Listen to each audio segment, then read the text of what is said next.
right? And we'll take it to that. We'll give that. Oh, Okay. you got it? Pretty good. So have all the way from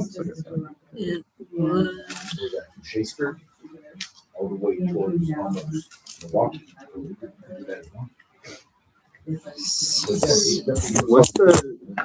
What's that page? You know what? I have the email. We can talk about it today, or I can call you. Because you'll be a secure location. District Council 114 on YouTube. Great. Really? Like at District Council, capital D, capital C, 014. I initially was like, what Okay. is your request? So we're live. Vehicles is gonna be hard, right? Depending on how much. Right. Depending on how many and how long they're gonna need that. Okay. We are live on a new Facebook. I'm sorry, a YouTube page for the first time, and I'm gonna share that link to our Facebook page. In the future, we're also gonna try to mix Zoom into it, but we're glad to be streaming live on YouTube right now. Facebook stopped storing videos after 30 days, so it's a necessary transition for us. And thank you for your patience, everybody. Anyway. Hi, everyone. Welcome to the 14th District Council meeting in February. I'm calling this meeting to order. Councilor Vargas, present. Councilor Orlikov. I'm present. And Councilor Laurent is absent. Approval of agenda. Do you approve of the new agenda? With the change, moving the report from District 14 up to after the public comment. Okay. And yeah, otherwise I approve. I approve as well. Do you want to go ahead and approve past minutes? Sure.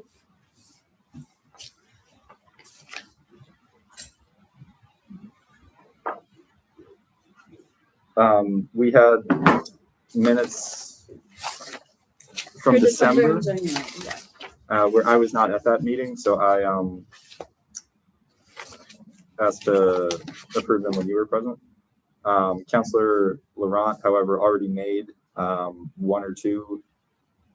He made his changes to the minutes already, which I believe are reflected here from the staff. So if you have any changes or if you would like to approve these, I'll defer to you. We can go ahead and approve. I'll motion to approve December minutes as they are. Second. Great. And January. Would you give me just 1 second? Sorry. Okay. Perfect. Yeah. Okay. The January minutes. Councilor Laurent is not present today, so I guess I do wonder if we should postpone these. I can second that. All right. Great. Awesome. Thank you for your patience. And now it's time for public comment. We can go ahead and start with Nikki Nash.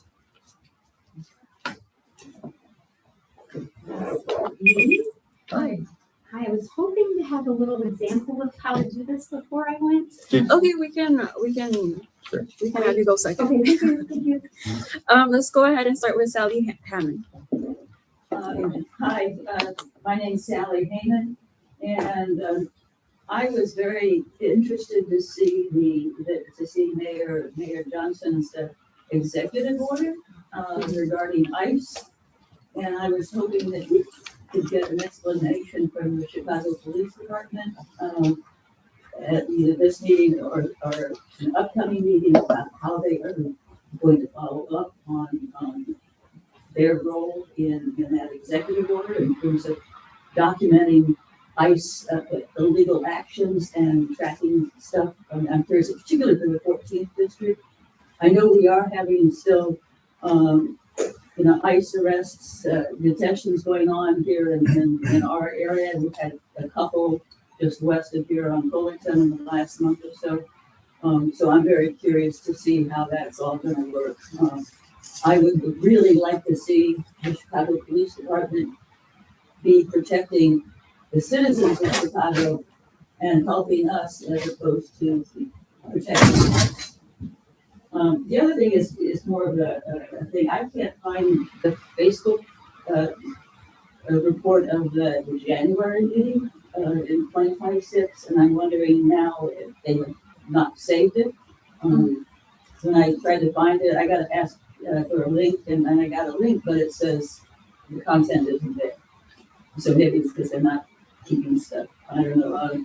But I really would like to see the Facebook page from that page. Also, where are minutes kept? Thank you. They kept in the website, the CCPSA website, and the 14th district. Nat, do you want to speak a little to that? Yes, so I also discovered that the video was missing, but apparently when you go live on Facebook, if you do not click a specific option, Facebook's default is to delete the video after 30 days. And so what we think happened was that at that particular meeting, that option did not get clicked. However, Councilor Laurent was able to share it via YouTube, so I could share that link and try and figure out how to get it up on Facebook, as well as our YouTube page. And I can also send you the direct page where all of the meeting minutes are stored. That would be great. Thank you. Can I do a very quick point of order? Thank you. Yeah. Very, very quick point of order. Facebook is no longer hosting any videos, long videos after 30 days. So yes, they'll delete it immediately. They used to host our videos for longer if you clicked on the right thing, but they also started deleting the old videos as well. But it's good. Thank you for setting up our brand new official District Council 14 YouTube page, which we will have a consistent record, and we'll be uploading past videos that we can get access to here as well in the future. Is anyone else wanting to do public comment? Otherwise, we can go ahead with Nikki Nash. Okay, thanks, and thanks for setting great examples. It's my first time coming here, so it's weird that I came here today because I'm very interested in learning more about these meetings, and I wanted a chance to echo a lot of the things that you said about getting clarification on what the mayor has recently said, and to learn more about the police response to that when it comes to protecting citizens, protecting non-citizens, and personally for protecting people who are lawfully observing ICE activity. I lived here 1 year and moved from Texas, and I've heard a lot of conflicting things about the Chicago Police Department. And I live just down the street and would really like to be able to say that, at least in my neighborhood, I know the police have my interests above the federal government's interests. And I'm not interested in words, I'm interested in action. So that's my main reason for being here today, and I appreciate it. Thank you. Thank you. Any other public comment? Okay, we can go ahead and call public comment, close public comment. Thank you all. And we can go ahead and start with updates from our commander, Ricky Rivera. Want to make sure I'm using this mic the right way. For those who don't know me, my name is Ricky Rivera. I am the commander of the 14th district. Thank you to the council members for having me here today. Thank you for that question. I actually wrote some notes here because I anticipated that question. Wonderful today. So, as you know, here in Chicago, we abide by the Welcome City Ordinance, right? Unlike other cities, we have the Welcome City Ordinance as well as the Trust Act. So, we do not enforce any type of law immigration. We do not. As far as the federal government, we've always maintained a neutral stance. However, now things have changed and we do have that executive order. And I've highlighted what we will be doing in lieu of that executive order. There's different provisions, but the provision is active enforcement. So with the active enforcement means that we're mandated to record badge numbers and any evidence in relation to any type of misconduct allegation. We will inventory all that, and we will actually document all the occurrences of that particular incident. That's for further investigation.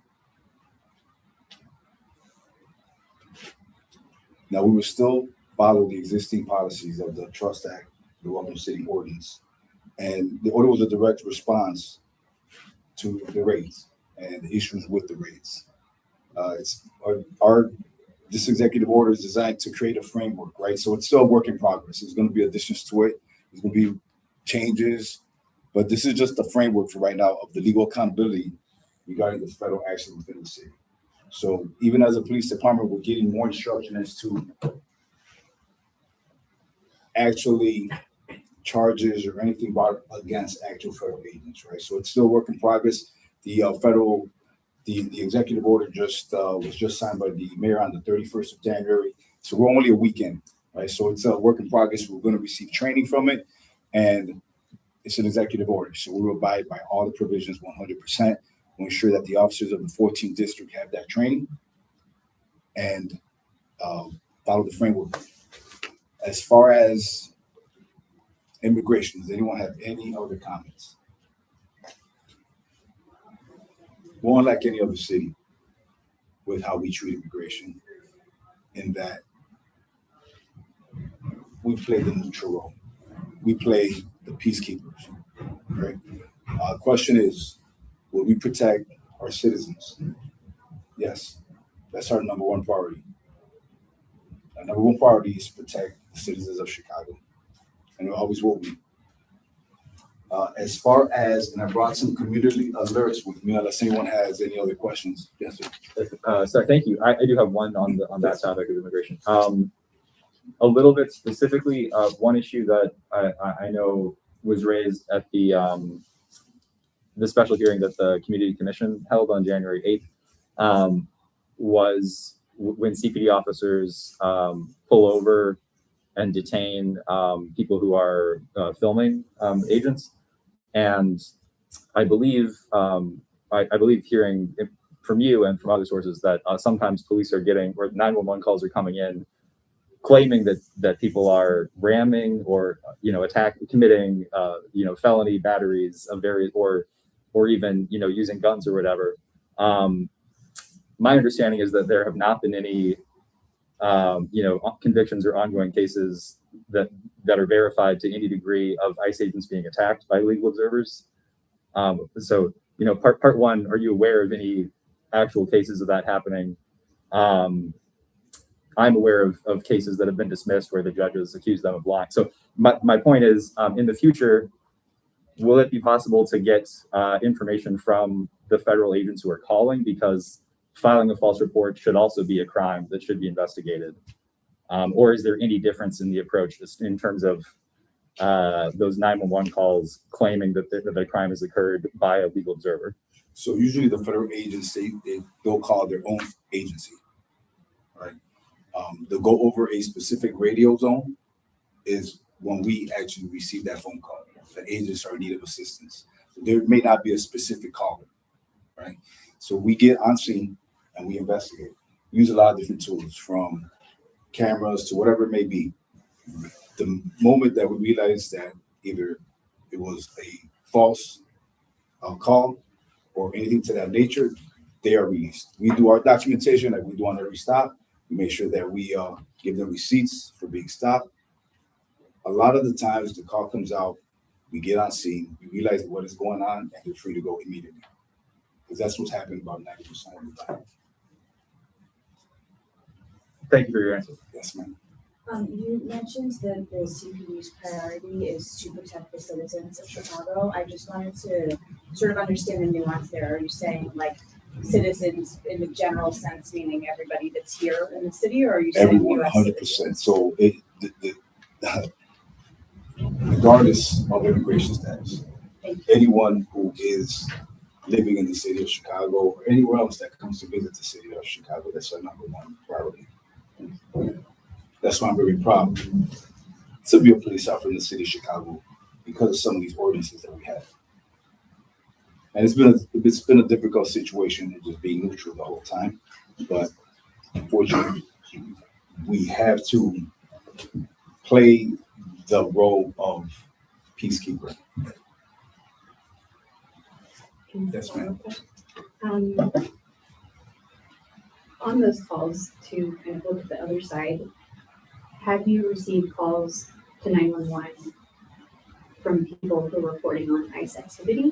And if you do you have an infrastructure for how to respond to Yes. those calls? And what does that look like? And then I guess a little follow-up to that is, are you hearing that some people may be afraid to call 911 for any reason because they're afraid for their status and afraid for the police? If we do receive a call regarding ICE, any type of ICE activity, we deploy a supervisor to the scene and they quickly assess. If it's an incident that's going to require more police or, anyone from the chain of command to also get on scene and further assess, and they get on scene and they do so. So as far as individuals that may be scared to call the police, I'm sure that's happening. There's no way for me to know for sure, but it's a scary situation. I come from a family of immigrants, so I understand how they would be scared, how they would be worried. I can't tell you for sure. I don't have percentages or anything like that, but whenever we have our community meetings, we try to stress to them, please call the police. That's not what we enforce in Chicago, and we ask that if you feel unsafe, that you call 911. Yes.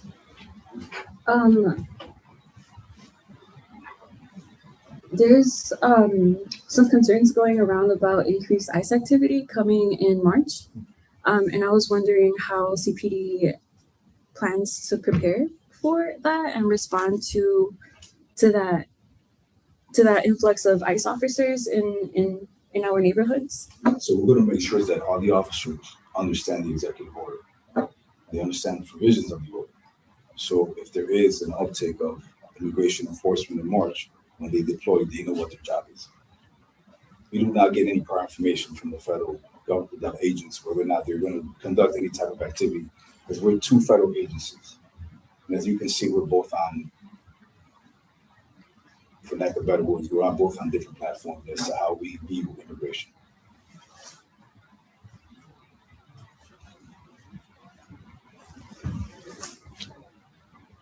Yes, sir. Yes, I had a question. I'm wondering, as somebody in leadership, since unimpeachably, this is not up for debate. CPD was formed and is operated similarly to a gang since its inception. And if we look at the history, that's just the history. So that's not even up for debate. So based on that, as a professional and as a leader, what do you say to the reality that drug enforcement and gang enforcement, which drive firearms crime, violent crime, and all other types of crime, what do you say to the fact that the Journal of the American Medical Association Psychiatry says that those strategies that y'all are using isn't working? As a professional, don't you feel some responsibility to try to enact change within the organization that you run that's harmed so many people? Because decade after decade, these strategies haven't worked. And the thing is, service and development professionals need to clean up after the harm that organizations like yours do. And we are cleaning up after your job, creating real public safety. And then off the clock, we're intervening to stop the violence that your activities drive. Okay? So the main thing I want to ask you in addition to that is, if our students, if our clients come to us with complaints of things that happen, if we're able to film and monitor things that are happening, abuses of our people and our clients, if we bring those to you, are you going to do everything within your discretion to create an opportunity to directly approach those officers and seek corrective action? That's a lot of Will questions. you, Okay, will you collaborate with the council and working with them to come together with us when we are acutely aware of instances of abuse? Because we're out there working with the people and we're seeing this. well, thank you for What your. are we gonna do with the video evidence you. we got on y'all? Let's allow the commander to So- respond. Thank you. So thank you for your passion, because I'm passionate about that, the same topic, right? So I'm gonna speak not so much like a police commander now. I grew up in the 14th district in the Humboldt Park side. As a young man, I grew up in one of the most dangerous neighborhoods that at the time, Humboldt Park was considered the most dangerous neighborhood in the United States. I didn't have a way out. I didn't have a way out. My choices were to join a gang, to go to jail, or to maybe be shot. So I joined the Marines. Now, mind you, very hard decision, because that wasn't who I was. But I already had the perspective of being a young Puerto Rican man who migrated from Puerto Rico with his family. We lived in a marginalized community, and we were over-policed. I was stopped by the police a lot. And not once, even when I joined the Marines, did I think once about becoming a police officer, because honestly, I grew up not trusting the police, right? But I got to a certain age, and I said, well, I'm going back to Chicago. I've gained some really good tools in the Marine Corps. Why not me? Why not me? So I did join the police. I joined the police because I wanted to make a change. Because I wanted to work with individuals like you from the community that wanted to change. I wanted to work with individuals like the CCPSA council members that they want to see change. I am the person you want in this position because I see it all from a lot of perspectives. I see it from an immigrant. I see it from someone who was low income. We were always chasing the lowest rent. We went from Garfield Park to Humboldt Park to wherever it may be and we could live. We had 7 to 8 Puerto Ricans in an attic, and that's how we managed. So you can see how my passion is a lot like yours. And I thank you today for commenting. So then I became the police. I worked in the trenches, bad neighborhoods, good neighborhoods, mostly bad neighborhoods. Good people, rough areas, like just rough areas, poor areas. So I learned, I came up the ranks. So now that I've been blessed, with this position, I'm gonna do whatever I can to connect with the community and do better. Do better in your eyes, do better in your eyes. Still being the police, so there's policy and procedures I gotta abide by. But you guys already know when we have to discuss anything, we're always gonna find a happy medium and treat each other respectfully. Because I know the grind. And I understand that passion that you have because I grew up with that same passion. I just bottled it up. And now I've been blessed to have this opportunity. Whenever I can speak on behalf of the 14th district or any area of the city, I've worked in the Gresham area. I've worked in Inglewood. I've worked in the Austin area. I've worked in some really tough areas. I'll do whatever I can to speak for those people. And yes, if I see that officers are not doing what they're supposed to, I do hold them accountable. We go through training. We start with training. Training doesn't work, then we're going to go through every stage that we need to make sure that we have officers here that are professional and they're dedicated to serve the citizens of Chicago. Is there anything else that I left out? There was a lot of questions there. Can we contact you directly when they humiliate and abuse our people? Because So- we're responsible for it. So there's a process, right? There's a process as far as making complaints in Chicago, but it's a very transparent process. If you record anything, obviously you're free to record. But if you see that there's any type of misconduct or there's any type of allegation, you can either call the station, you could go through the COPA website, you could do one immediately. You could come into a police station, you make an allegation there, you could do a complaint there, and they will register your complaints, or COPA will. I'm not sure if COPA does it over the phone. I believe they do it over the phone, right? They do. COPA? Yeah, I don't want to misspeak on that, but they do it over the phone. They do phone and online forms. One thing I will say is that we're very transparent as a police department. If the complaint is issued, you'll see the complaint. They'll give you a complaint number, and then you can go ahead and track it all the way through. Sorry, I got a little long with it, so I apologize. But Thank you. Are there any other questions around immigration? And we can also discuss a little more after the commander. But I think you said that you had other topics that you. I just have two, and this is just community safety alerts. One is for burglaries from motor vehicle. So I made some notes here. So vehicle owners should invest in, if you have a Honda Civic. So we've experienced many burglaries to auto, and they're stealing the airbags out of Honda Civics. Like that's something that's a big uptick on.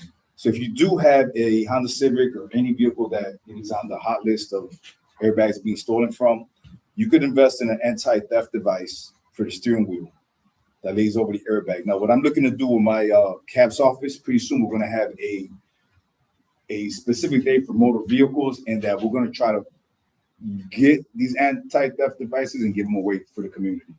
So we'll be in contact regarding that, okay? So it's a work in progress. I'm looking to do something like that sometimes in March. If you are a victim and they do steal your airbag, do not touch anything in the vehicle.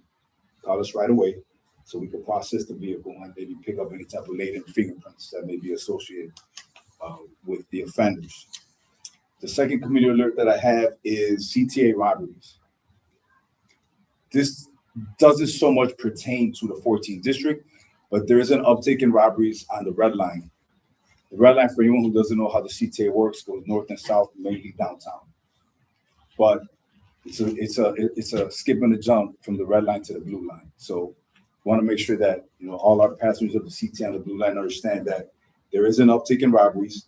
So we ask that you always be aware of your surroundings and immediately report any type of suspicious activity. And that could be difficult as to what's suspicious. There's a lot of going on the blue line. But if anything does occur, or if you are a victim, try to remember any unique physical characteristics, right? Like a scar, limp, acne, teeth, shoes, whatever you can. Some of the best cameras we have in the city are on the CTA, but anything that you can remember will always help in us investigating. And finally, remember, if you are on the train, before you get on the train, always pay attention to the train or bus number that you're getting on. Because if you come off the train or you come off the bus, and God forbid, or forget anything happens, just by giving us that train number, bus number, we could start backtracking. I know I was long-winded today, so forgive me. No, thank you. Are there any other questions as far as CPD that may be answered today? Thank you so much. It's always a pleasure. Yes, sir. Yeah, as far as the CTA surveillance, with the Zero Eyes AI gunshot or gun detection software that visually detects for guns on people. I mean, I think that's clearly a very dangerous trend to see moving towards increasing, carceral kind of anti-social forms of surveillance when those strategies, again, don't even work. And again, as a person of color with the experiences that you described, I mean, I think that we really need to find different ways to go about that. Like the Zero Eyes thing is not good. It is very extensive, as you say, but I think it goes in the opposite wrong direction. One thing I will say about that specific technology is not anything that we're utilizing right now in the city.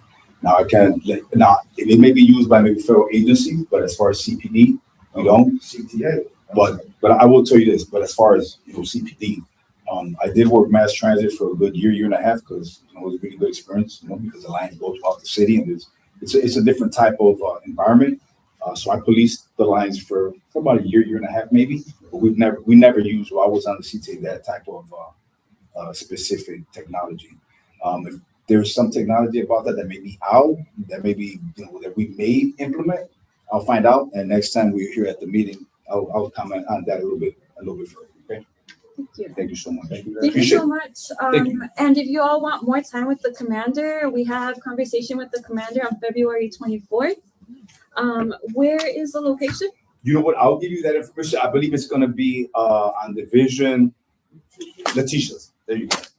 We had that last year, right? We were there last year. Yeah, 2144 West Division. Yeah, please come out, have some treats, some coffee. You're all welcome. So thank you. Sure, of course. Are you excited to watch Bad Bunny tomorrow? You know what? I am excited about Bad Bunny. Hopefully he behaves, because I know Bad Bunny before he even became mainstream. So Hopefully hopefully he'll be semi-good tomorrow, right? It's the Super Bowl, so let's see what happens. Thank you so much. Take care. Thank you. All right, thank you so much, Commander. All right, so closing off the commander's updates. We're moving on to reports from the counselors. So do you want to go ahead and start, David? Do you have any reports? Oh, sorry, 1 second. I'm fine with that. Do we still want to do this? I mean, there's a lot of discussions, but like, and we also have this. But do you want to do that after counselors, or do you want to skip it? I guess we can do it after the updates. My updates. Thank you. I attended a few marches in the district. One of them, I shared a video on the council's Facebook page. Another one I didn't share. There was a bike ride in honor of Alex Preddy that went from the 606 at Ashland to the VA hospital, where previously National Nurses United had set up a vigil and a memorial for Alex Preddy. So yeah, sorry. Besides that, a couple quick things. A number of the Northwest Side alders and commissioners, as well as I believe State Rep Lillian Jimenez, released a statement calling for our Cook County State's Attorney Eileen O'Neill Burke to investigate misconduct by federal agents. Yeah, we heard about Mayor Johnson's order. Also, additionally, an attorney named Cheryl Wykall has filed a lawsuit against Eileen O'Neill Burke, our state's attorney, claiming that she has failed to do her job by not prosecuting pretty straightforward crimes committed by federal agents during Operation Midway Blitz. That's a new thing, so there haven't been decisions on that yet. That's enough. Thank you. For my updates, I guess I want to begin just by asking for a moment of silence. This is to honor Silverio Villegas Gonzalez, Alex Preddy, Renee Good, and Keith Porter, victims of public killings carried out by federal police. Dozens of people have died in detention centers across the country, each of them a person with a life, a family, and a future that was violently stripped away. So this moment of silence is about remembering them and grounding ourselves in why we fight and insist on police accountability.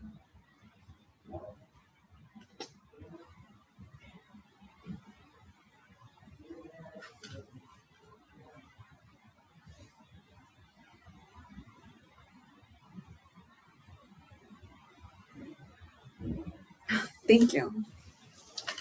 And I also want to share that as a 14th District Councilor, I am standing with the 26th Ward and other officials in calling for the Cook County State's Attorney's Office to fully investigate the killing of Silverio Villegas Gonzalez and the shooting of Marimar Martinez, and to arrest and pursue charges against the federal police involved. This is beyond politics at this point. This is about whether the law applies to everyone, including masked federal police operating in our communities. When people are killed or seriously harmed, there must be a real investigation and real consequences. Anything less is unacceptable.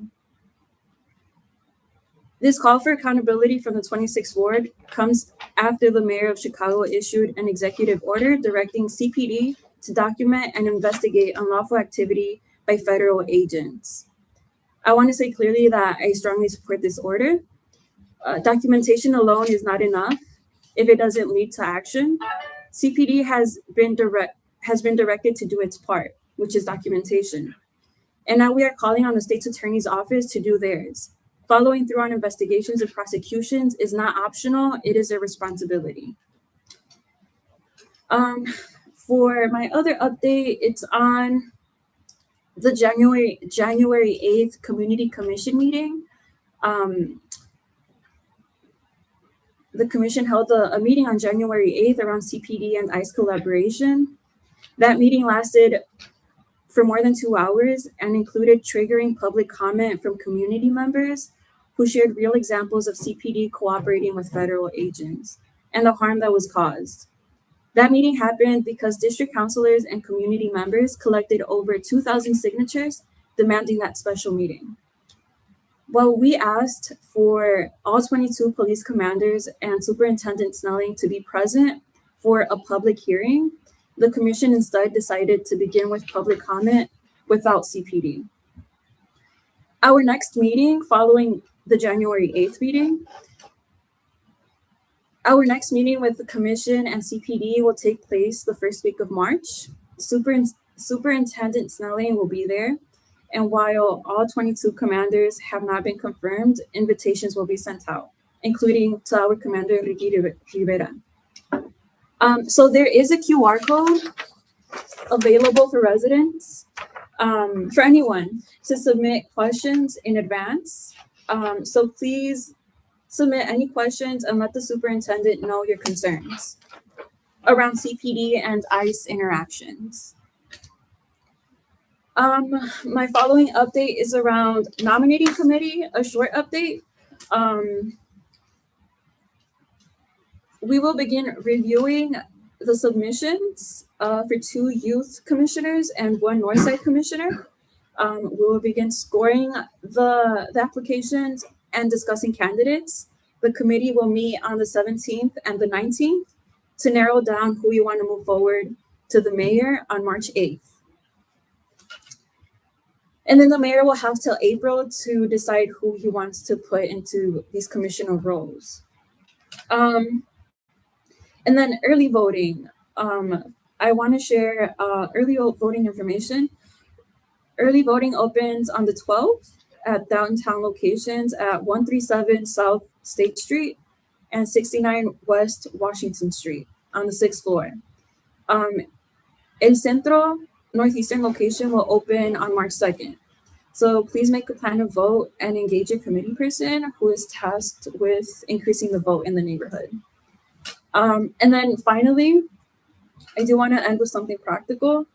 If you ever find yourself asking, what can I do to help my community push back against rising authoritarianism? One answer to that is by starting off by calling your representatives, especially your members of Congress, either to thank them or to push them. Our Congresswoman is leading the Melt ICE effort. Yes. Which calls for moving our tax dollars away from ICE and DHS and towards things that actually keep people safe and healthy. That means healthcare, schools, housing, food security, and community-based support. These are the investments that prevent harm and crime in our communities and put people first. So if you have time, call your 14th District Congresswoman, Delia Ramirez, and thank her for her relentless advocacy on behalf of our community. If you're interested in learning about more directly protecting your neighbors, you can also contact our 14th District Senator's office, Graciela Guzman, to ask about getting trained and vetted to join our Northwest Side Deportation Defense Network. All right, y'all, that's all. Thank you all so much for listening. Could I ask you a question about? Yeah, of course. Awesome. Okay, thank you. I'm sorry. So, for 2 questions. You said the nomination committee is giving their submissions to the mayor on March 8th. Is that correct? Correct. Okay, cool. My other question was, you said that there's going to be a meeting between the commission, the CCPSA, and the leadership of CPD in early March. Yes. So that's a private meeting. Are any district councilors involved in that, or just the commission and the CPD? No, this is a public meeting for everyone. This is a special meeting. So it's so initially we were going to do it on February, which is during the regular commission meetings. But because Superintendent Snelling couldn't be there, we decided to move that meeting to the first week of March so Snelling can be present. Gotcha. So is that scheduled yet, or the details are being worked out for that? So my understanding is the details are being worked out for which day on that first week we will host that meeting. Thank you so much. Thank you. Any other questions? Sure.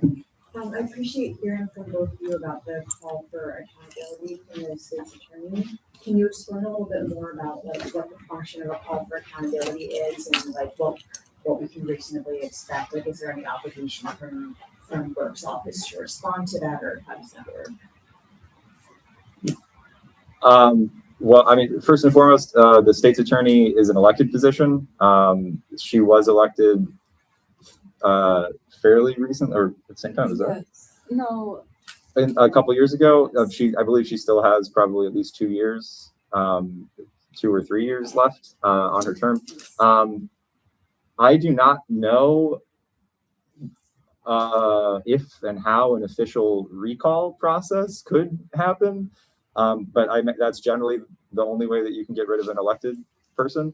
However, so people who are elected sometimes do feel like they need to be accountable to political pressure or, the will of constituents who may or may not be voting for them in the future. So, we can always hope that people can be moved in different ways. In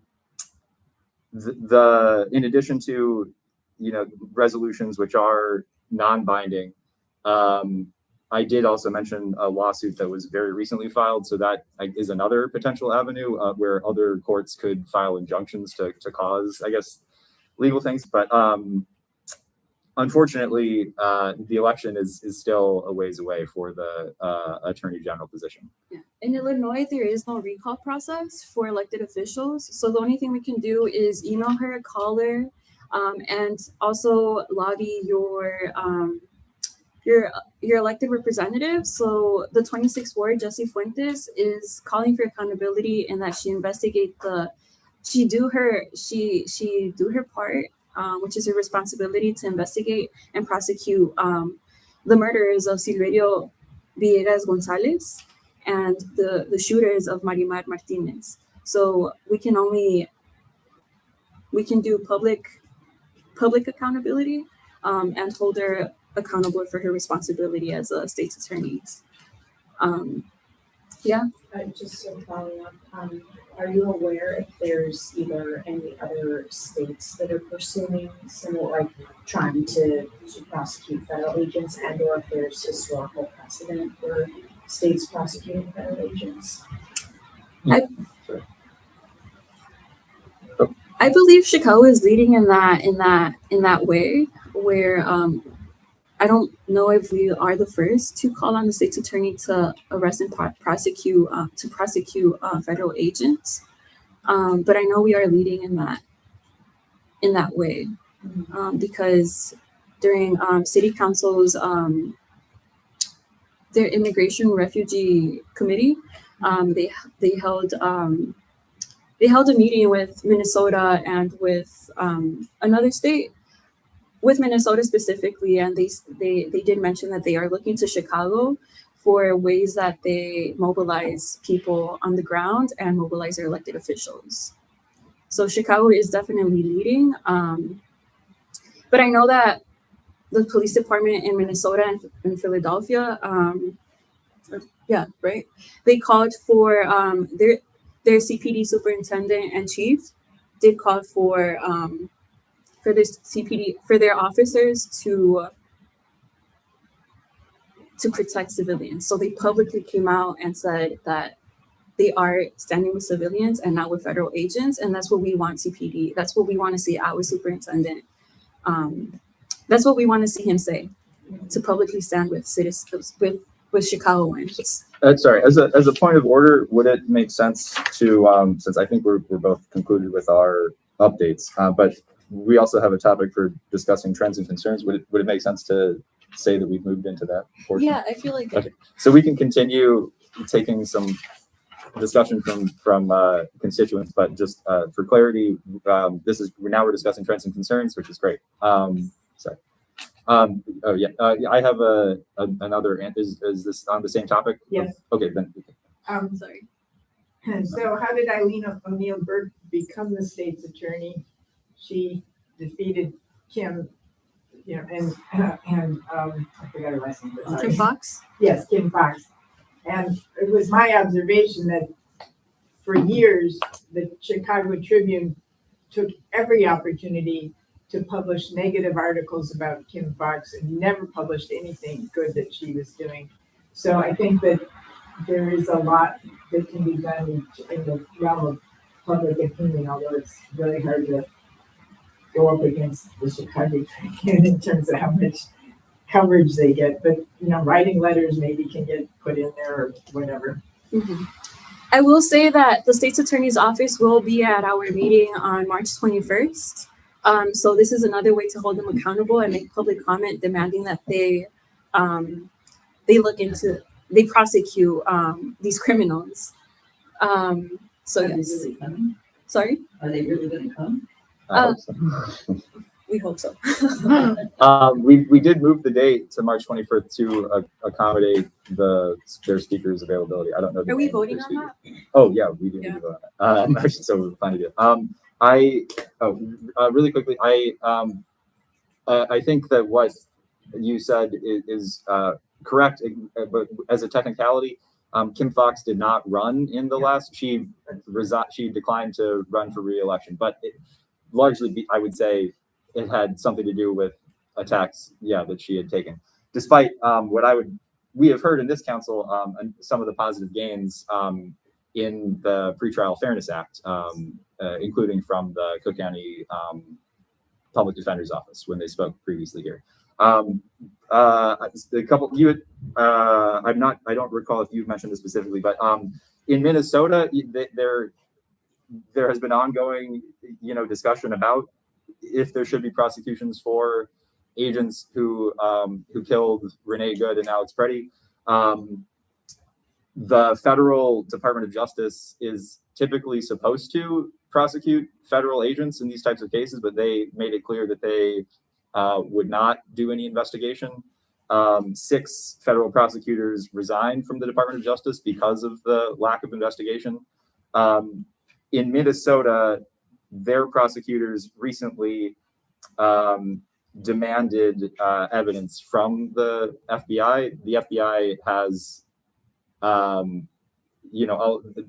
the federal agents did not treat the crime scene as a typical murder scene like the way that the police in Chicago or Minnesota normally would. They allowed the perpetrators to flee state lines and other things like that. So the FBI is in possession of most of the evidence. Whether or not Minnesota prosecutors will move forward with or without that, or be able to get injunctions that grant them that evidence, these are questions for the future.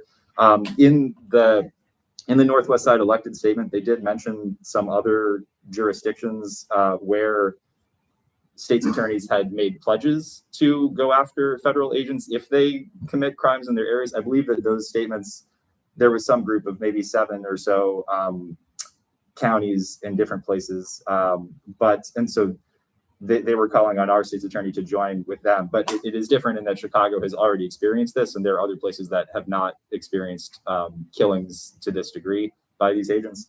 And Chicago has also, hopefully lastly, has led in being the first place to prosecute an agent, although it was for an off-duty agent who violently attacked the lawyer, civil rights lawyer Robert Held at a gas station, tackled him to the ground. He was recently, charged with misdemeanor assault for that, but only after public pressure and because of the high profileness of the case. Also, just to correct or to add on to what I had said previously, we certainly are not, no elected officials can use any public platform to advocate in any way for voting in any way or the other. We're in an election currently, but no matter who is our state's attorney, no matter how elections go, we rely on them to uphold the law and to, act in good faith and in certain ways. So, this is the state's attorney that we have. No matter who that happens to be, they need to act in a certain way. And if they aren't, then, they're going to hear about it from a lot of people. Building on what you mentioned about the power that the Tribune had in changing our state's attorney, when you all do something like this call for accountability, do you contact the press and say, district councils are calling on the state's attorney and try to get them to write about it? That's an option. We definitely have done that in the past. In this case, the 26th ward is leading it. So the district councils can do their own thing and contact the press, of course. But It's all tech, yeah. Yeah. That's definitely a possibility. I am also introducing a resolution that I will read during our votes later on, but Protect Chicago from Fascism, that calls on, it calls for abolishing ICE and CBP and DHS and ending all types of collaboration between CPD with agents beyond the welcoming ordinance, and having COPA do the investigations instead, and also arresting and prosecuting killer agents and those that commit crimes. But district councilors have done, the district councilors also worked with city council to introduce legislation that would shift the jurisdiction for investigating the welcoming ordinance violations from the Bureau of Internal Affairs within CPD into COPA, the Civilian Office of Police Accountability. District councilors were also, involved with the mayor's executive order. And like I said, I plan to introduce a resolution today. And again, the 26th ward is also leading that resolution where COPA investigates interactions with CPD and ICE instead of the BIA, because we cannot trust that the Bureau of Internal Affairs will be unbiased in how they investigate their officers working with ICE. Definitely won't be. Exactly, yes. Historically have not been. They have a very low rate of sustaining any CPD misconduct allegations. Very, very low. So again, if you all want to have a conversation with the 26th ward, who is also leading this, and thank Jessie Fuentes for her relentless work in this matter, it's definitely welcome, because there's a lot of angry people and she needs to hear from people who are supportive. Do we have, speak. Can we get her to come and speak to this group? Jessie Fuentes, yeah. Well, we would have to reach out, If yes. she's leading the effort, let's get her in and. She's leading multiple efforts, yeah. She's working really hard. Not necessarily to end the discussion related to immigration, but are there any other trends or concerns that anyone would like to raise? Our staff takes notes on that, and they're put in a report to go to the commission. So obviously, it seems that people have a lot of concerns about trends relating to law enforcement and federal immigration enforcement. And the state's attorney's office. And right, yes. Are there any other trends and concerns? And then we can also have final thoughts. Jason, if you don't say. Yes, I wanted to share something.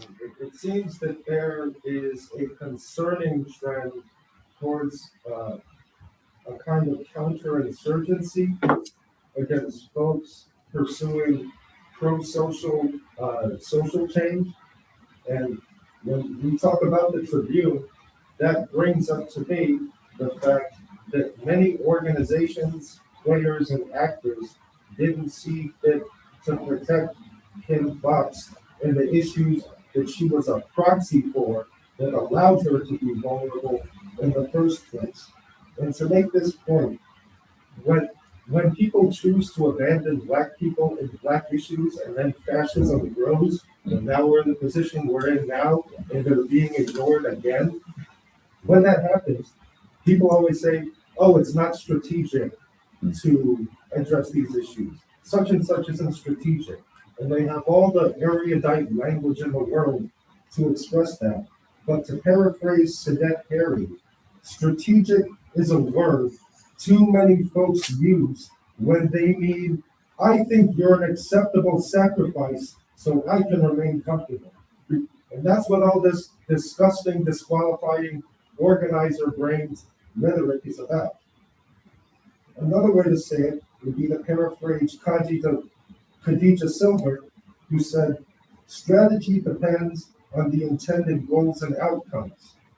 And folks in Chicago's so-called progressives and abolitionists and organizers, their outcomes have clearly been self-preservation. And so the Tribune wouldn't have been an issue if folks had taken Black folks' issues seriously to begin with, and now the cycle is repeating.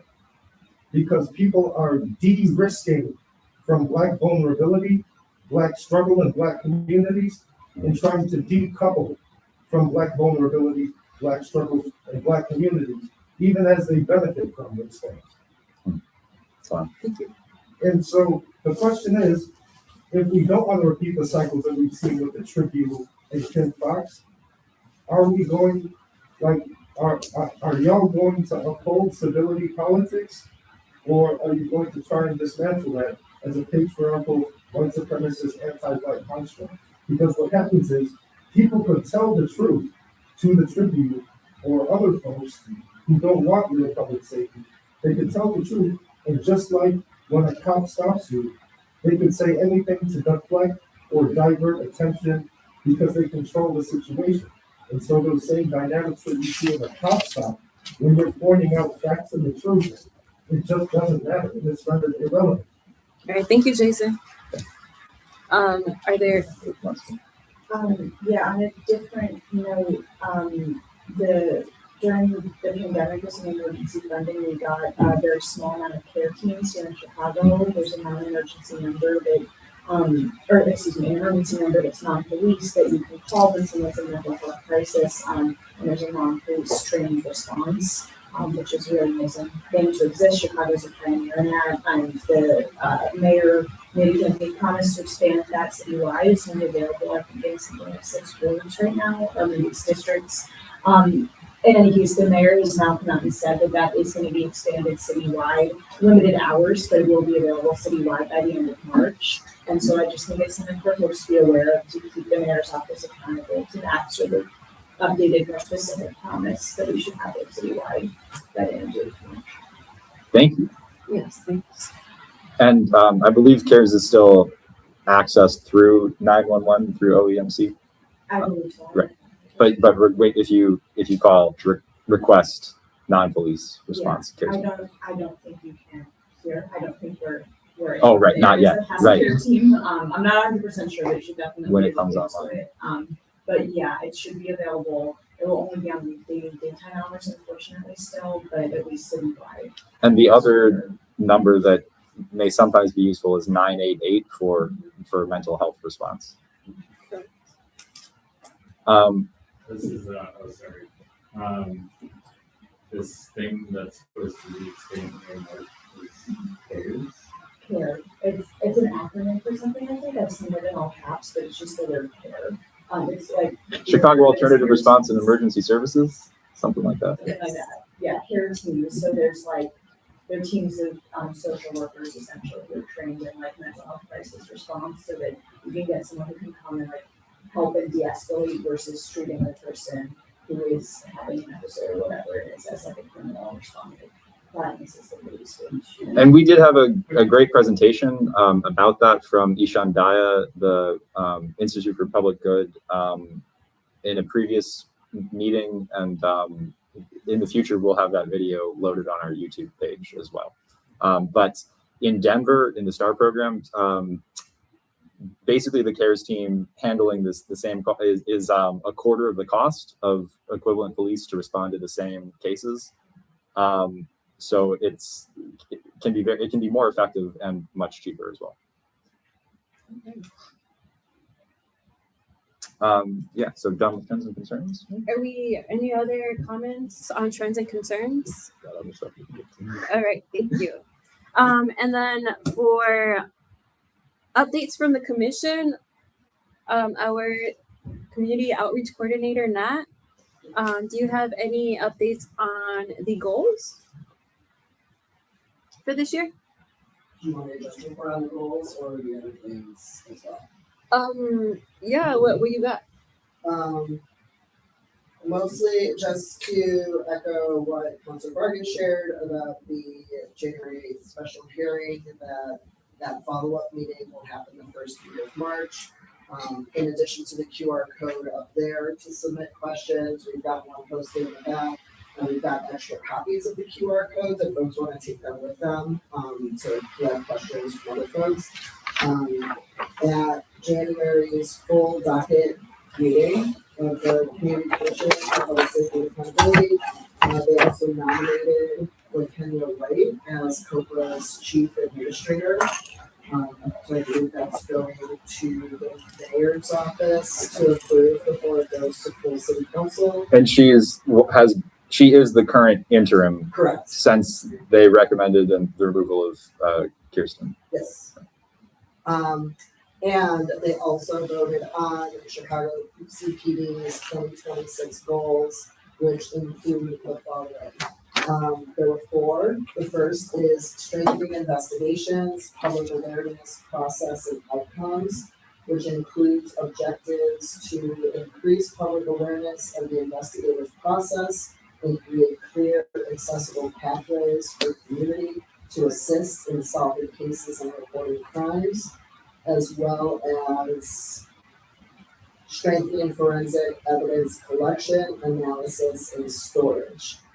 Each of the 3 remaining goals only have one objective. So, the second goal is community policing, building community trust. And the primary objective there is to complete the community policing assessment and begin implementing the model. Define and implement structures to ensure efficient coordination between CPD, community policing, and CCPSA.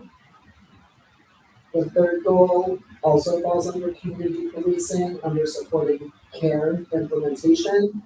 And CARE does stand for Crisis Assistance, Response, and Engagement. That was not close. It's okay. You had the right letter. You had all the words that began with the right letters. And the objective there is that CPD actively participates in the city's crisis assistance, response, and engagement working groups and relevant meetings to ensure efficient collaboration. And then the last goal is understanding and addressing use of force and firearm pointing increases. The primary objective there being that CPD will analyze and publicly report on the factors contributing to the increase in reported uses of force and firearm pointing incidents. And for anyone who's interested, we can also, this information is available on the CCPSA website. And I can share it under this meeting, the documents included in this meeting site as well, which is where those minutes will be salary. And they're supposed to report on those quarterly. Correct. And I will say, so I didn't read, it's not fun to read a graph to an audience, so I didn't. But each of those goals and objectives are then broken down into like quarterly kind of like milestones. So you can check those out. Thank you, Nat. Okay, moving on to hearings and discussions, unless there's any questions. Okay, so hearings and discussions, do we have anything around police accountability? I have one item there. The Free to Move Coalition and Impact for Equity released a short report or a fact sheet on Chicago's traffic ticket racial gap. So there's definitely a racial gap in traffic stops by themselves, but there's an additional gap in the tickets that are given out or whatever. And 45% of traffic tickets from January 2023 to October 2025 were given to Black drivers, despite them only being 29% of the population. And white drivers are the largest percent of the population, but are receiving the fewest tickets. And they have more information on their website on freetomove.com. Thank you. Sure. For me, I'm collecting signatures for a petition for a special meeting with the Community Commission for Public Safety and Accountability. This is around victim services, where CPD detective practices related to violent crimes, investigation, survivor and victim rights, and case clearance rates. That's what we want the hearing to be focused around. Last year, my colleague and I in the 12th district, Leo Quintero, tried to move forward a priority for the commission around victim services, a victim bill of rights and a Chicago victim bill of rights, forgive me. Unfortunately, we didn't get 67% of the vote from the district councilors because there's 66 of us. We got 60%. So now we'd like to move forward with a special hearing with the commission around victim services, specifically around detective practices and the communication with victims. So if you'd like to support this special hearing with the commission, please sign my petition. We need 2,000 in order to move a special hearing forward.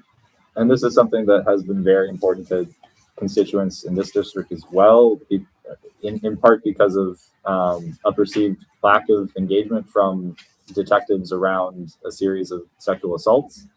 And, you know, we heard a lot of horrible stories from people who said that their cases were not filed properly when they were attacked by strangers, and also that they, you know, were not able to get information, or that detectives were not getting back to them.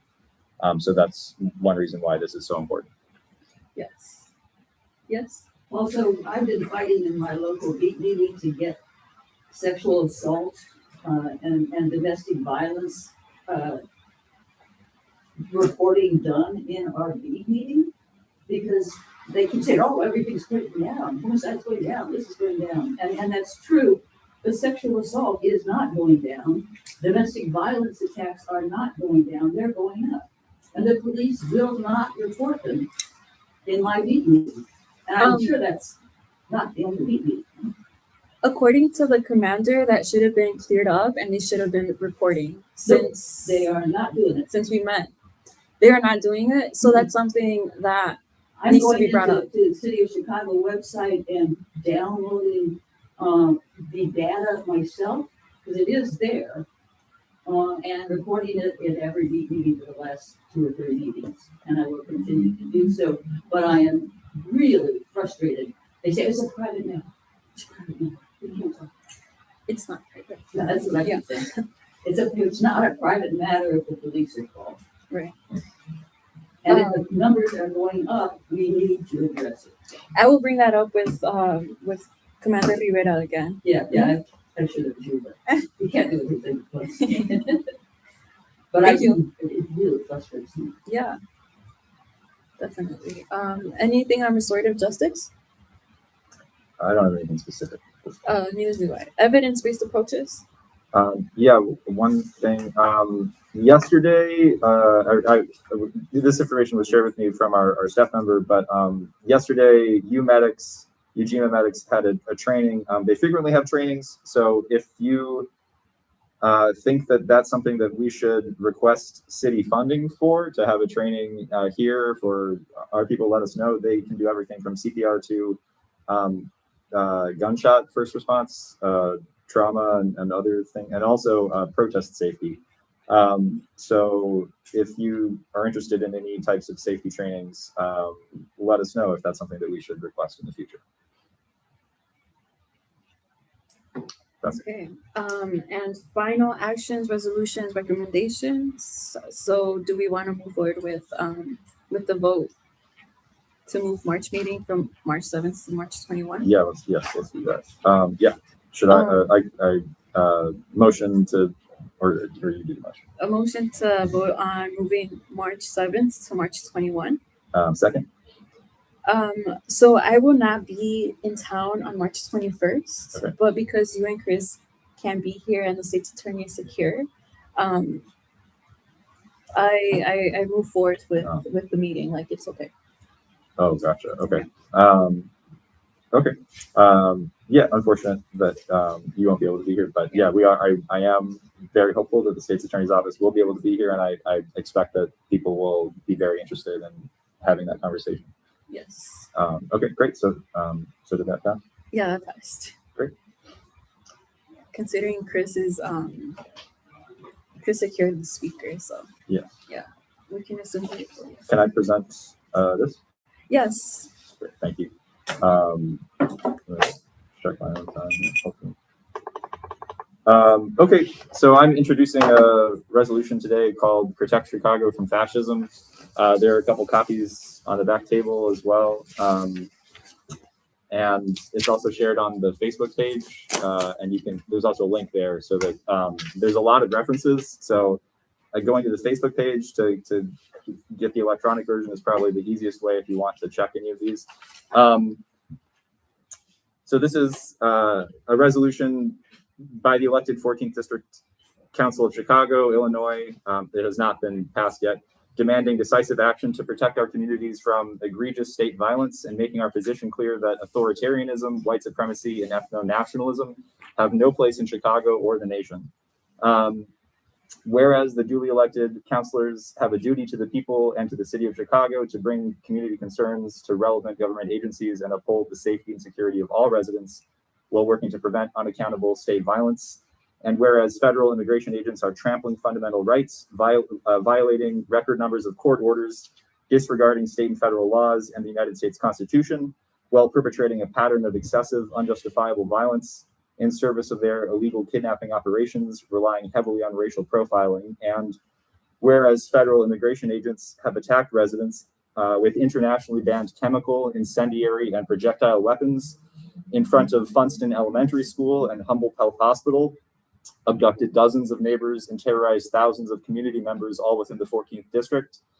And whereas the Department of Homeland Security has killed 43 people in the past year, the most since its creation, including the murder of Silverio Gonzalez by Arian Moore and another agent in Franklin Park, and the attempted murder of Miramar Martinez in Chicago, also the murder of Nenko Ganchev in a DHS concentration camp after being taken from Chicago, as well as the recent murders of Isaias Barboza by Border Patrol, Keith Porter by Brian Palacios, Renee Good by Jonathan Ross, and Alex Preddy by Jesus Ochoa and Raimundo Gutierrez.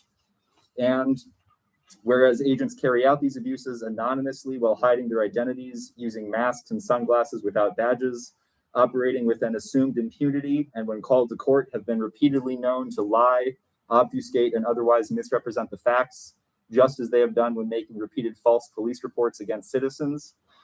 And whereas local law enforcement and criminal justice institutions, including the Chicago Police Department, Illinois State Police, National Guard, and Cook County State's Attorney's Office, have all effectively colluded with, collaborated, and aided and abetted in these high crimes, including murder and treason, and have escalated tensions by violently arresting Chicagoans, utilizing their First Amendment rights to record officials in public and protest their government. And whereas residents of the 14th District in Greater Chicago have repeatedly registered their condemnation for the violent, racist, and life-endangering actions of federal immigration agents, as well as what effectively amounts to collaboration by local law enforcement. And last, whereas there is no hope for reforming these fundamentally unconstitutional agencies, as the most violent killers among them are not recent untrained recruits, but veterans, commanders, and weapons trainers themselves, and killings by police have broken new records every year under the same failed reform methods of increasing funding for equipment and training.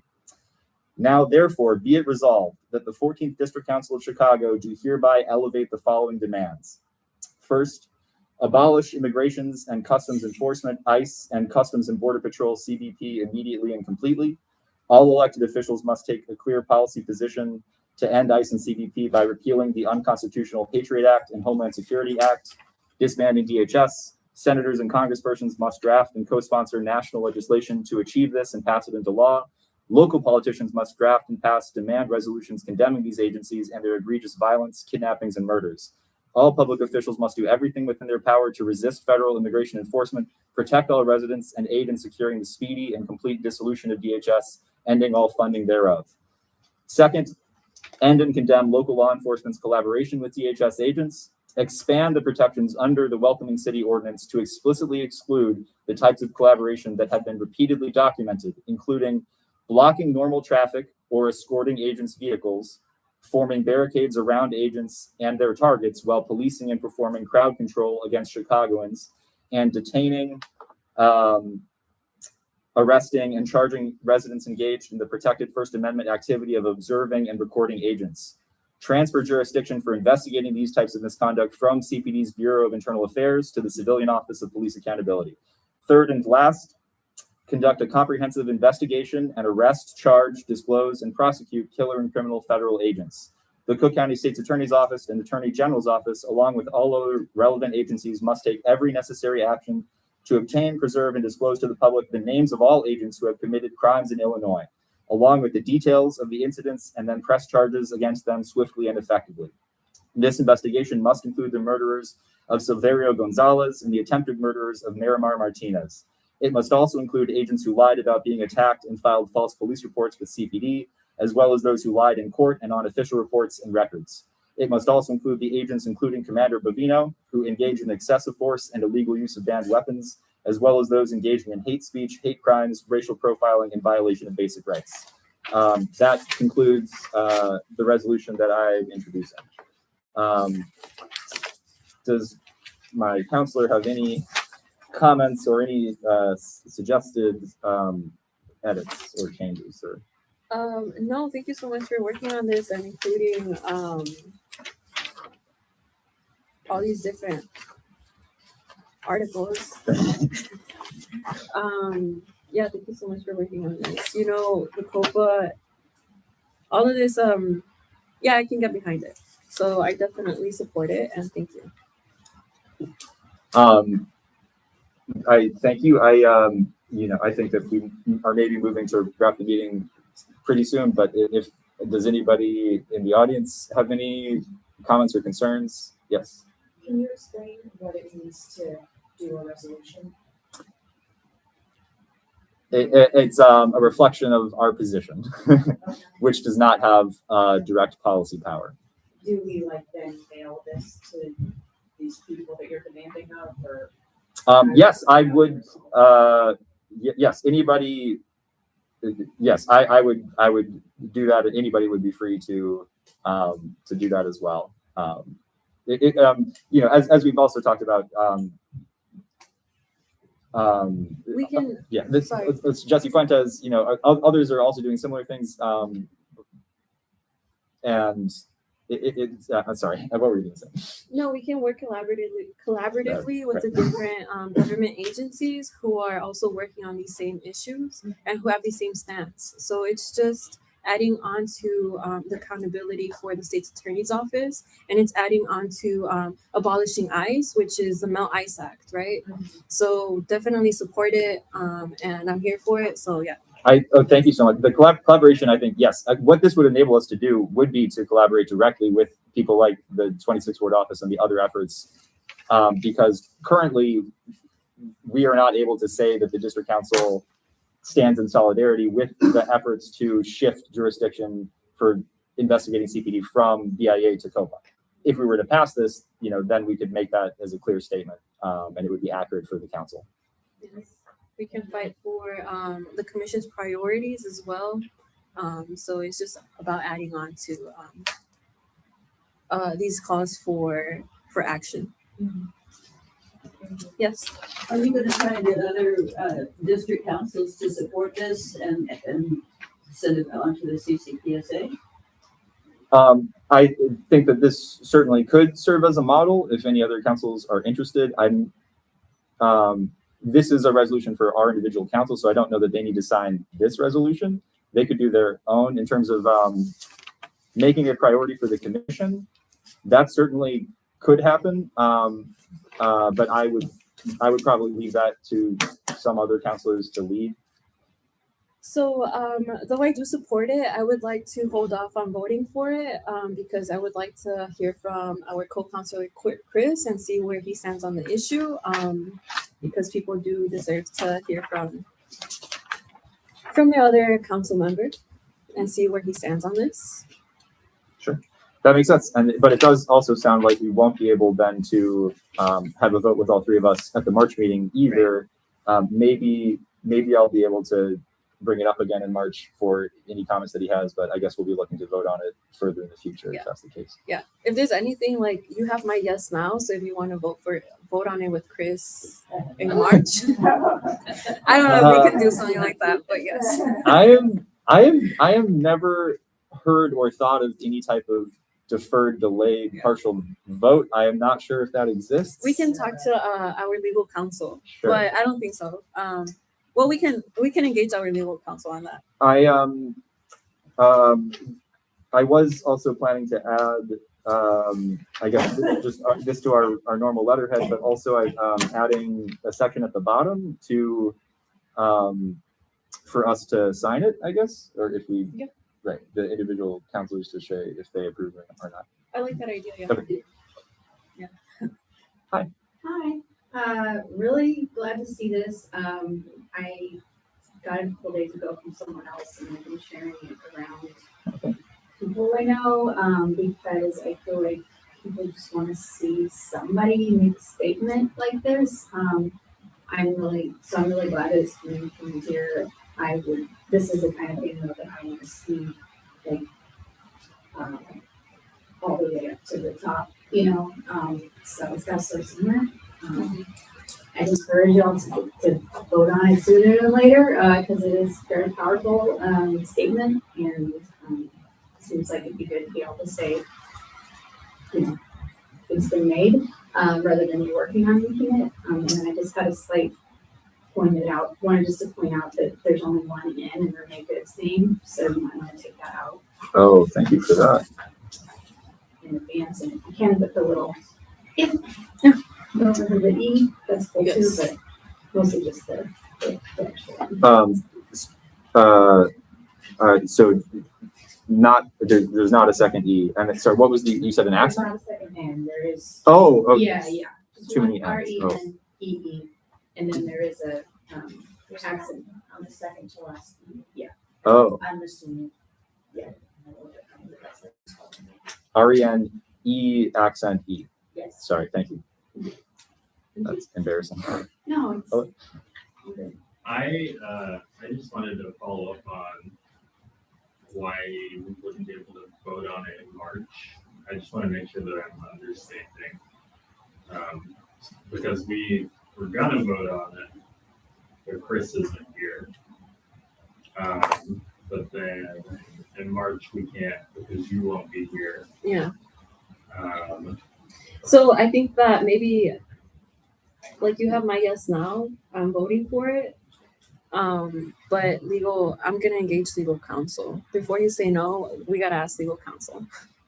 Could you perhaps join like our Zoom? I can try, but where I'm gonna be, there might not be any Wi-Fi, so. it's maybe, so we could not have done it today. We can do it today, but I do want to see where our co-consulate lies on the issue, because we have a right the constituents have a right to know where he stands on that. I think it's important. Or really quick, I think one possible benefit if we were to vote on it now, then we would have a clear position that we could also communicate with the state's attorney's speaker. I can sign my name onto it, like if you want to add signatures, and then at the March meeting, ask Chris to sign off on it. Like, I think that makes sense. Yeah, sure. I can Yeah. definitely if we vote on it now, I could definitely still present it to Chris on the record and Yes, ask yes. for his position. Yes, that would Okay. be a great idea. There's two of you, so you're a majority, right? Yeah. You vote on it, you pass it. Yes. Mhm. Okay, let's vote on it Okay, great. and sign my name off.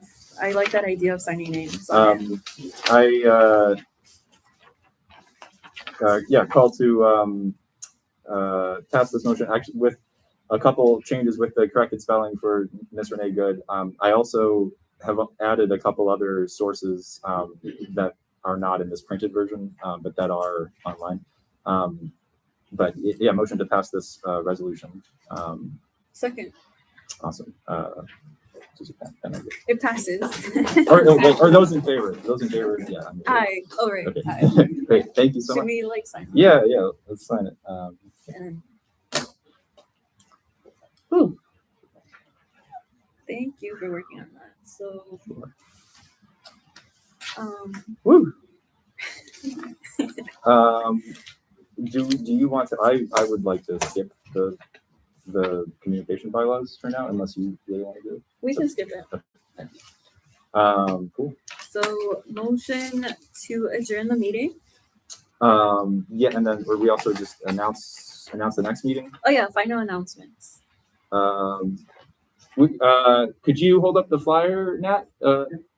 Our next meeting, is officially on March 21st, and we are at the Wicker Park Bucktown Library, 1701 North Milwaukee at 1 p.m. So that's Saturday, March 21st. And we are expecting, very excitedly, a representative from the Cook County State's Attorney's Office. Yeah, and again, please scan the QR code for the meeting with the commission and CPD in the first week of March, and submit any pre-submitted questions to Snelling. And we will have this resolution that we passed on our website soon. I'm sorry. Thank you. Motion to adjourn the Oh, meeting. yeah, second. Okay, meeting adjourned. Woo, thank you. Enjoy your weekend.